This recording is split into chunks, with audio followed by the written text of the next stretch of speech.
CBSE 10ാം class പരീക്ഷയിൽ അഖിലേന്ത്യാ തലത്തിൽ തന്നെ ഒന്നാം റാങ്കോടെ എത്തി നിൽക്കുകയാണ് ഡാനിയൽ ബാസ്റ്റിൻ. വളരെ സന്തോഷമുണ്ടല്ലേ? അതെ അതെ, അധികം ഒരുപാട് സന്തോഷമുണ്ട്. ഒട്ടും പ്രതീക്ഷിച്ചില്ല ഇത്ര നല്ല മാർക്ക് നേടാൻ സാധിക്കും എന്നുള്ളത്. എങ്ങനെയായിരുന്നു പ്രിപ്പറേഷൻസ് ഒക്കെ എക്സാമിന് വേണ്ടിയിട്ട്? പ്രിപ്പറേഷൻ ഞാൻ വർഷം തുടങ്ങിയപ്പോൾ തൊട്ട് തന്നെ ഡെയിലി കൺസിസ്റ്റൻ്റായി പഠിക്കാൻ ശ്രമിച്ചു. എന്നും അന്നത്തെ ഹോംവർക്സും ടെസ്റ്റും എല്ലാം അതിനുവേണ്ടി തന്നെ പഠിച്ചൊന്നും മാറ്റി വെക്കാൻ നോക്കിയില്ല. എല്ലാം ഒറ്റയ്ക്ക് തന്നെയാണോ പഠിച്ചു വരുന്നത്? റിവിഷനും ആയാൽ പോലും ട്യൂഷനോ അങ്ങനെ എന്തെങ്കിലും ഹെൽപ്പ് ഒക്കെ ഉണ്ടായിരുന്നോ? മാത്തമാറ്റിക്സിന് മാത്രം ഞാൻ ട്യൂഷന് പോയിരുന്നു, ബാക്കിയെല്ലാം തന്നെ സെൽഫ് സ്റ്റഡി ആയിരുന്നു. അപ്പോൾ വീട്ടിൽ ഒറ്റയ്ക്കിരുന്ന് പഠിക്കുമായിരുന്നോ? കൂട്ടുകാരുടെ ഒപ്പം കമ്പൈൻ സ്റ്റഡി അങ്ങനെയൊക്കെ ഉണ്ടായിരുന്നോ? വല്ലപ്പോഴും ശ്രമിച്ചിട്ടുണ്ട്. പിന്നെ ഇവൻച്വലി പരീക്ഷകളാകുമ്പോഴത്തേക്ക് തന്നെ പഠിക്കുക എന്നുള്ളതായിരുന്നു മെയിൻ. ഒരു വീട്ടിൽ നിന്നുള്ള സപ്പോർട്ട് എങ്ങനെയായിരുന്നു? വീട്ടിൽ നിന്ന് തന്നെ എല്ലാവരും നല്ല പഠിത്തത്തിനുള്ള സപ്പോർട്ട് തന്നെയായിരുന്നു. അമ്മയാണേലും സിബ്ലിങ്സ് ആണെങ്കിലും എപ്പോഴും പഠിക്കാൻ തന്നെ മോട്ടിവേറ്റ് ചെയ്യുമായിരുന്നു. ഇത് പ്രതീക്ഷിച്ചില്ല എന്ന് പറഞ്ഞു, അത് വെറുതെ അല്ലേ? ഇത്രയും പ്രതീക്ഷിച്ചില്ല. നല്ല മാർക്ക് വേണമെന്നുണ്ടായിരുന്നു. ഒരു 95, 96 ഒക്കെ, 100 ഒക്കെ സ്വപ്നം. റെക്കോർഡ് വിജയമാണ്. അത്യാവശ്യം ദൈവം തന്നാണ്, ഗോഡ്സ് ഗ്രേസ്, അത്ര തന്നെ. ഇനി ഭാവിയിലേക്ക് എന്തൊക്കെ ആഗ്രഹങ്ങൾ? ഞാൻ കമ്പ്യൂട്ടർ സയൻസ് സ്ട്രീം എടുത്തിട്ടുണ്ട്.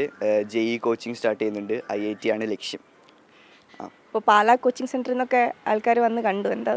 അത് സ്റ്റാർട്ട് ചെയ്തിട്ടുണ്ട്, കോച്ചിങ് സ്റ്റാർട്ട് ചെയ്തിട്ടുണ്ട്. 2 വർഷം ഇനി അങ്ങനെ ആയിരിക്കും, പാലയോടൊപ്പം കോച്ചിങ്ങിൽ ആയിരിക്കും.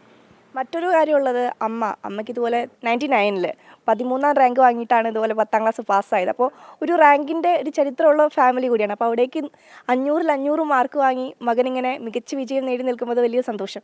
ഭയങ്കര സന്തോഷമാണ്. നമുക്ക് അങ്ങനെ ഒരു ബാക്ക്ഗ്രൗണ്ട് ഉള്ളത് കൊണ്ട് തന്നെ ഇങ്ങനെ ആദ്യം മുതൽ നമുക്ക് എങ്ങനെ പഠിക്കണമെന്ന് ഗൈഡ് ചെയ്യാൻ പറ്റിയിട്ടുണ്ട്. എല്ലാ കാര്യങ്ങളും നമ്മൾ അറിഞ്ഞിരിക്കണം, എവിടുന്ന് ചോദ്യം വന്നാലും അത് എഴുതാൻ. അപ്പോൾ അതുകൊണ്ട് ഞാനൊരിക്കലും ഒരു നോട്ട്ബുക്കിൽ വിശ്വസിക്കുന്ന ഒരാളല്ലായിരുന്നു പണ്ട് മുതൽ. ടെക്സ്റ്റ് പഠിക്കണം ഇതിനെപ്പോഴും മോനോട് പറയുമായിരുന്നു. അമ്മയുടെ അഡ്വൈസ് എപ്പോഴും ഉള്ളതുകൊണ്ട് തന്നെ എനിക്ക് മുന്നോട്ട് പോകാനുള്ളൊരു ഫ്യൂവലായിട്ട് ഞാൻ എടുത്തിട്ടുണ്ട്. അതുകൊണ്ട് തന്നെ എനിക്ക് ഇത്ര വിജയം നേടാൻ പറ്റി.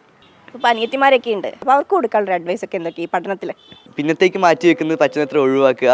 ഡെയിലി പഠിച്ചു പോയാൽ നമുക്കത് പിന്നെ ഇവൻച്വലി ലോങ് റണ്ണിൽ അത് വളരെ യൂസ്ഫുൾ ആയിരിക്കും. ഈ രാവിലെ എണീറ്റിരുന്ന് പഠിച്ചാൽ കുറേ പഠിക്കാൻ പറ്റുമെന്നൊക്കെ പറയും. അപ്പോൾ രാവിലെ എണീറ്റിരുന്ന് പഠിക്കാറുണ്ടോ? ഞാൻ രാവിലെ എണീറ്റ് പഠിക്കുന്നത് വളരെ റെയറാണ്. കൂടുതലൊരു നൈറ്റ് പേഴ്സൺ ആണ്. രാത്രി 12 മണി 1 മണി വരെയൊക്കെ ഇരുന്ന് പഠിക്കും. എക്സാം തലേ ദിവസമാണെങ്കിൽ പോലും അത് ഞാൻ റെക്കമെൻഡ് ചെയ്യില്ല. പക്ഷേ ഡെസ്പറേറ്റ് മെഷേഴ്സിൽ ചെയ്തിട്ടുണ്ട്, അത് യൂസ്ഫുൾ ആയി എന്ന് പറയാം. ഏതായാലും റാങ്കിൻ്റെ പാരമ്പര്യമുള്ളൊരു കുടുംബം. അവിടെ ഡാനിയലും അതുപോലെ തന്നെ റാങ്ക് നിലനിർത്തി 500-ൽ 500 മാർക്കും വാങ്ങിയിട്ടാണ് ഡാനിയലിൻ്റെ ഈ മിന്നും നേട്ടം. വ്യാസിനൊപ്പം അഞ്ജന സുകുമാരൻ, മാതൃഭൂമി ന്യൂസ്, കോഴിക്കോട്.